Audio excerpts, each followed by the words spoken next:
Community College. We're here, of course, because it is a graduation day. Spring 2023 is the big graduation here, and we are pleased to welcome Senator Daniel Sparks. He represents Mississippi's District 5. That includes Itawamba, Prentiss, and Tishomingo counties. He serves as the Vice Chairman of the Senate Corrections Cmte. Thanks for coming on and coming by to see us here, Senator Sparks. Absolutely, Gerard. Good to be with you. Appreciate the invitation. This is a beautiful campus, and it's a big day here on the ICC campus with graduates walking. I think we learned 673, I believe, walked today. 1,016 graduating. That's pretty cool. It is. It's impressive. I ran to Dr. Allen just a moment there in the hallway, and it's just it's so impressive what our community college system can do. Of course, the 15 community colleges across the state, it's one of the best economical decisions you can make toward higher education, especially in your first 2 years. And, they're nimble. They can adapt. They're the tip of the spear when it comes to career and technical education, workforce. They're working with Ryan Miller over at Accelerate. It's just it's a really good process, and ICC just does a wonderful job. Of course, you just had Mayor Quinn on. They have a great partner in the city of Fulton, and in the legislature, Donnie Bell, and I think Donnie maybe was with you earlier. He was. He's the chair of workforce in the House, and Donnie has been such a good friend to me, an encouragement. In a freshman term as a legislator, it was great to have people like Donnie, and he's, of course, an alumnus. He's a distinguished alumnus. Yeah. I believe he was. he won an award a couple of years ago, but he came up to Belmont and had breakfast with me yesterday morning. So we enjoy working together, and Very cool. The mayor and the team here in Fulton and at ICC. Yeah, he was on earlier talking about all the stuff that happened in the Workforce Development Committee, which, of course, is very much related to where we are today. A big focus of that in the state of Mississippi, and the community colleges, I think, are well positioned for that, to prepare the students. They truly are. I get to serve on workforce in the Senate side with Chairman David Parker, and it's just been really, difficult. When we came in 2020, I think Lieutenant Governor Hosemann shared the ideas of CTE and our workforce participation rate, which is toward the bottom of the country, needing to be raised, and that the community colleges were key to that. Also, our high schools. But when COVID came along, it kind of derailed some of that focus that we had, and that's something we just want to continue, of course, with Accelerate and the work that's been done, that we can grow that. Yeah, Accelerate. Ryan Miller been on the program many times. I think that was a good creation by the state to have some focus there, and he's very energetic, understands the dynamics of what they're trying to get accomplished, and as well as I do, the employer's number one issue is we can't find the qualified people we need to put to work to fill the ranks to produce our products and services. And that's true in manufacturing, but it's also true in education. I spoke this morning to the retired teachers in Tishomingo County. Of course, my mother was one of the attendees, so I had to be on my best behavior. But there was a discussion of a teacher shortage that we have, which again the community college plays a huge role in beginning that process toward an education degree.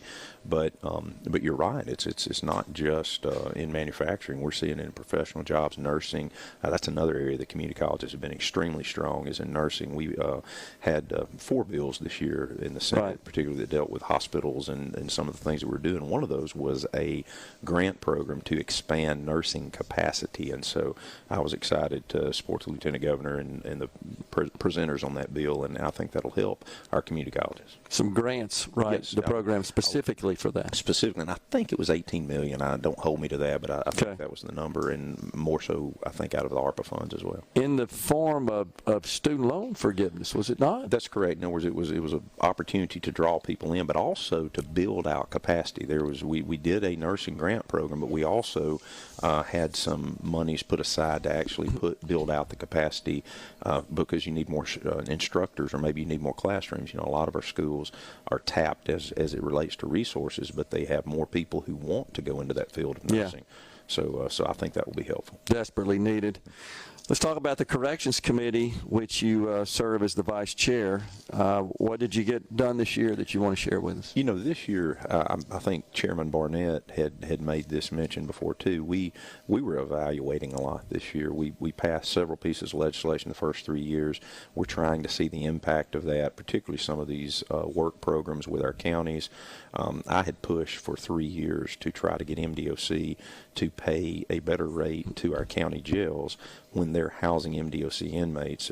Technically MDOC is supposed to come get them rapidly, and that wasn't happening, and we were kind of balancing our books on the backs of the counties. And just like Chris Dickinson's the sheriff here, they just built a new jail. That's a huge investment. They don't need to be doing MDOC's job for them.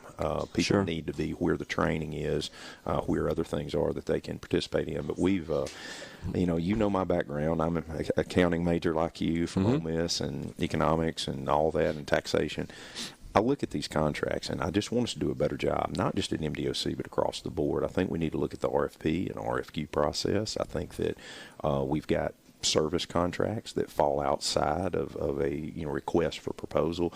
We need to operate government more like a business, particularly when it comes to the bidding processes. And now, I don't mean something that ties the hands of industry or ties the hands of county government or the schools, but I'm talking about literally when we're looking at huge multi-million-dollar, multi-year contracts, that we're 100% above board and we're negotiating well. Yeah, totally agree. And in fact, there was a report this morning back in my neck of the woods that you spend some time in 3-4 months a year in Jackson, where there appears to be perhaps some misuse of funds. I know that may sound shocking, but it all comes down to being able to contract for certain services without competitive bidding, and it just serves as a catalyst for all sorts of impropriety and just abuse of money, public money, and it looks like that's coming to light in Jackson.